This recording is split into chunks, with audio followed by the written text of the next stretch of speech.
Hey guys, what's up? It's Dusty here, back with another crypto video, and today we're gonna be talking about Ripple and XRP again. Now, as you guys can see in front of your screen right now, XRP just hit 30 cents once more. It's been hitting it for, a little bit more often over this week, I suppose, but right now it just popped above 30 cents right here in front of me, and I think this also marks the spot for, or actually I could also say that this is really an exciting week for XRP. And today specifically, today, tomorrow, and the day after are going to be really exciting because right now where I'm at is the 6th of November, so we're really close to the annual swell event. I've told you guys before what happens at these events. There's a ton of info, there's a ton of feedback, and also there's a ton of good news. But also a little of a sad slash scary thing is that the price used to fall straight after the event. So like the 8th of November, the price might be falling again. We're going to be seeing more about that though as we continue on with this week. I'll be updating more about that tomorrow. So you guys just watch out for that. Today, I have a couple of things that I really need to discuss still. There's a couple of articles that are a little bit older that I still want to talk to you guys about, but also some new stuff, so let's get through it all. Ripple CEO responds to MoneyGram's push to expand ODL quickly. Now, I don't completely know why I've been seeing so many of these articles pop up, but I think it is actually pretty obvious what the idea, what the plan is, and I don't think anybody should ever have questions slash think negatively or any wrong thing about the situation. At the FinTech Week 2019, Barry Garlinghouse recalled his discussion with W. Alexander, which is the CEO of MoneyGram, who wants to know Ripple's plan to expand on-demand liquidity, formerly known as XRP, to new corridors. Right? This was actually a discussion from before. This was kind of a question that popped up, and Garlinghouse stated, "I got a call from the CEO of MoneyGram 2 weeks ago, and he's upset with us because we're not moving fast enough. That was an unbelievable call. He wants us to launch on-demand liquidity, of course that is XRP, in more markets more quickly because they're having such a good experience with Mexico that they're like, look, we want to spread this more quickly, more aggressively." Now, some people saw this as a negative thing, saying, all right, Ripple is moving slow. People are kind of looking down against Ripple or on Ripple because they're too slow, this, that. Just want to kind of conclude here how amazing this is, right? And a lot of you guys can just comment down below already. Like, who thinks this is stupid? Well, there were a couple of people, right? But this is so amazing because in a literal sense, they're just saying here, like, we've been enjoying your service this much. Please expand it all over the world. And also, this is a wake-up call for Ripple. It's already been a week ago, but still, it's a wake-up call for Ripple to be like, we really need to expand. We really need to put another freaking step forward here. Because as everybody can just, quite obviously see here, is that it is obvious that they're not progressing as fast as they should be doing, right? And I think that's pretty interesting and a pretty fun thing as well. I just checked my email here. Again, I'm being harassed from every corner, guys. There's tons of people who are always trying to crack my codes and things, and I just get warning emails from, this Google account or that Google account or this Steam account, this Shopify, anything. People are just trying to hack me for it. It's really been a daily thing for a couple of years now. So I never have the same passwords in one or two places. I never have them. But still, it's a little bit of a concern because people try every single day. And I don't really know why they try. Because, Steam, for example, never really used it. So I don't know why the frick you would try to hack it. But still, they're trying and they're trying. Ripple partner loves Bitcoin but believes XRP solves their problems. The Cape Town-based fintech company and a Ripple partner, Xago, gets bullish on XRP, the third largest crypto by market cap. While its CEO, Jurgen Kuno, loves Bitcoin, he believes XRP solves their problems. That's pretty amazing to see as well, right? A lot of these newer articles are really positive in the sense of XRP, and also specifically what we saw last week where BG said to us why XRP is better than fiat. I really, after that little speech, not been seeing anybody criticize XRP anymore in the sense of it being worse than anything else. I've really been seeing only praises for XRP and for Ripple, saying that XRP is really one of the most supreme coins when it comes to transacting, when it comes to what it should be used for. Bitcoin, better store of value, I would most likely say yes, but for transacting, yeah, XRP is really doing the job here. Here they've also been saying, for retail payment needs or for anything that's related to payments, you can love Bitcoin all you want. Bitcoin could be cool, but XRP is just really better. And also, love what Bitcoin stands for, but for real-time payments, Bitcoin in its current form is not suited for the task. The purpose of our exchange is to build liquidity for XRP in the countries we'll be expanding to. Ripple's Spring invests $2.2 million seed dollars. $2.2 million seed funding in biometric cybersecurity firm. This was keyless. We discussed this briefly. We just didn't have a number before, but now it is put at $2.2 million. I just wanted to quickly get back to that. Spring, an initiative by Ripple, has recently announced the new investment in the biometric cybersecurity firm Keyless. Per the report, Keyless seeks to expand its security product using Ripple's $1 million investment. There's a little bit more about that, but we covered it, I think, twice already in the previous videos. It's about authentication and stuff. Ripple's Chris Larsen with fintech entrepreneurs, VC launches new alliance. Announced on October 29th, Ripple's executive chairman Chris Larsen and other top entrepreneurs, VCs, formed a new initiative called the Alliance for Innovative Regulation, AIR.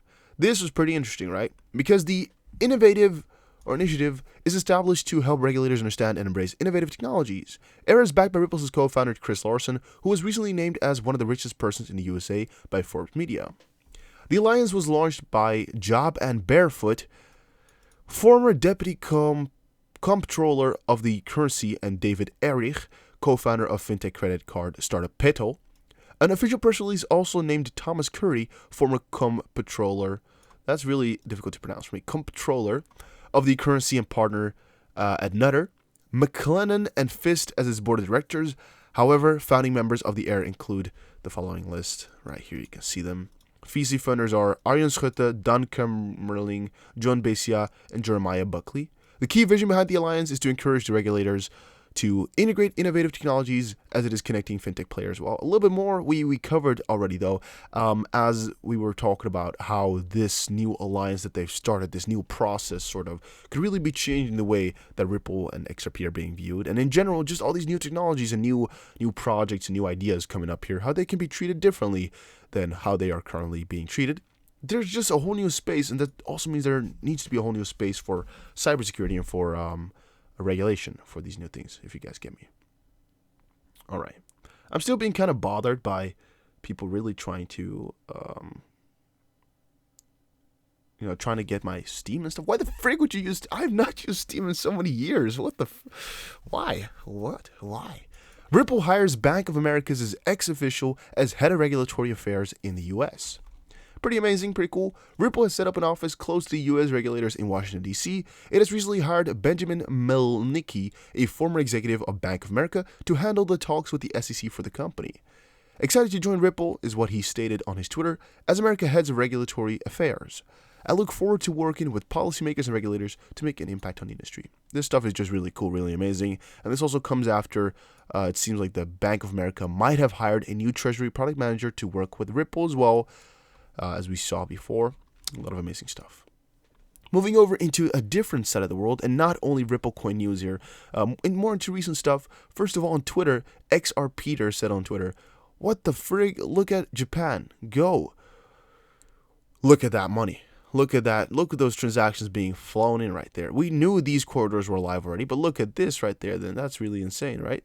Japanese yen, putting that money in right there. You can see US dollar here, Japanese yen there.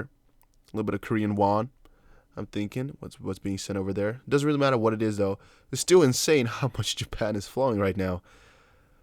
XRP Twin says, I can solve it. This is Paracrypto enjoying his holiday in Japan. I like that one. Let me just quickly like this all. It's really amazing stuff. Really cool find as well. I mean, it's not that strange. It's not that crazy. But still, to find it as the first person, I think that's pretty interesting. Just kind of to show the rest of the community. Investor lawsuit argues Ripple still has to answer over ongoing XRP sales. I mean, they've still been having some lawsuits. I don't think they'll fix it anytime soon. There's 34 pages of just pure back and forward, pure hatred. I don't even know how to express this. Just a lot of paperwork. And I'm not even going to bother reading this. Why would I? If you guys have read it, make sure you let me know in the comments section down below what it is exactly about. I personally think it's just kind of a back and forward discussion again in the end, right? That's what it's going to become between Ripple and some people that want to get their money back. And in this case, the plaintiff is claiming he lost $118,000 to his XRP investment. But yeah, I mean, if he's going to get it back, it's not going to do anything different for us. It's just going to make it a lot more difficult for XRP to really gain traction. And it's also going to be very difficult for Ripple to rebuild their name if they've lost such a huge lawsuit. And also, it would most likely deem XRP as security, and in the end would kind of ruin all the plans. So it's scary, but there's not too much you can really do about it. And here's another one that's related. What's next in the securities case against Ripple over XRP? Takeaway is that Monday is the deadline for an XRP holder to file a response. Well, he did. I'm guessing. Monday is the deadline for the XRP holder to file a response to Ripple's motion to dismiss the suit against the company. That motion largely sidestepped the plaintiff's argument that Ripple sold XRP as an unregistered security, instead contesting the case on procedural and evidentiary grounds. The suit is unlikely to settle the security question, and while Ripple presented a strong defense, the case is likely nowhere near complete. Most likely now, will most likely take a couple of years, and the company will remain at risk of further lawsuits, legal experts say. And this article came out a day later, which says, investor lawsuit argues Ripple still has to answer over ongoing XRP sales. Kind of relates to this one right here, where you can see, they mostly just tried to dismiss it, right? They mostly just tried to put it into the background. They didn't really answer the question, and the response states, defendants have failed to cite any case, and indeed, no court has found that liability for multiple offerings have been barred by the statute of repose. In this case here, there could be a lot of really, really, really, really nasty things coming from this, and I'm kind of afraid because, I mean, it's going to be hurting. The only thing is you can't really do anything about it, and even if we read through this all, we just know his response was just a little bit more into the issue, but I don't think it's worth it to read for 30 pages here because it's just legal BS. I mean, come on. There's more about that, though. Plaintiff says Ripple's twisted response to XRP lawsuits undermines U.S. Securities Act. So why I really try to put some emphasis on this is because what they're doing here is really smart. I think Ripple really took a smart stance in this, but also really, really, really quite dangerous. Sostax's legal team has now responded and says the fact that Ripple continues to sell XRP invalidates the statute of limitations, and the statute of repose does not immunize new offerings of unregistered securities like the ones defendants continue to conduct anew to this day. And defendants' twisted application of the statute of repose would undermine the Securities Act's very purpose, to provide investors with full disclosure of material information concerning public offerings of securities in commerce to protect investors against fraud, and, through the imposition of specified civil liabilities, to promote ethical standards of honesty and fair dealing. I mean, in this case now again, Ripple has until 4th of December to reply. After that, oral arguments are set for January 15th. It's going to be a couple of years before this is going to get closed, guys. So do not hold your breath for a verdict anytime soon. It might even never settle completely. Like, it might be an ongoing discussion for really another 10 years. Why is that so? Because they will have to come to a verdict over whether XRP is a security or not, and that might really take a very, very long time. It's most likely going to be a lot of back and forth since none of these parties want to admit until the SEC comes with a whole new thing. And that's also why I showed you guys this before. This one right here, because Chris Larson is kind of, with his new way here, trying to ease this all by helping regulators and helping really the general regulation for crypto, for fintech, for fintech companies, I guess, for all these newer technologies. XRP price prints bullish divergence could imply impending rally. This is actually really quite interesting because swell is really around the corner here. Everything is looking quite juicy. Everything is looking quite sweet, and I'm really hoping for some positive things to break around swell this time, right? A couple of years before, the last couple of years, we've seen the prices of XRP do good before swell. This year, I'm hoping that during swell, possibly, or just now, the day before, or things like that, the XRP price is going to do exceedingly well. We don't know, though, guys. It's still a little bit of a guessing game. Over the last month, though, we're up 20%, so still, if you've been doing your DCA strategy, you'll most likely be still in quite a lot of profit, but in the end, I personally also don't know what's going to happen to the price. It's a little bit of a questionable time right now. But then again, guys, I'm pretty happy with how it's all going, and this was my video for today. Hopefully you guys enjoyed. If you did, make sure you press the like button, and I'll see you guys again in another crypto video. Take care, everybody, and have a very, very nice day. Oh, to quickly mention here again, XRP is 0.34, I guess 34 cents. Why? Well, Ripple sold 66 million XRP in Q3, a 73% decrease in sales in the total crypto quarter over quarter as measured in US dollars. An overall market cap of digital assets decreased in Q3, with the overall market cap losing 30.4%. Price declined 35% Q over Q. Can XRP recover though? Well, then again, there's a decent large bullish divergence on the 1 week for XRP USD. So who knows how long it actually stays true for. Thank you guys for watching. See you later.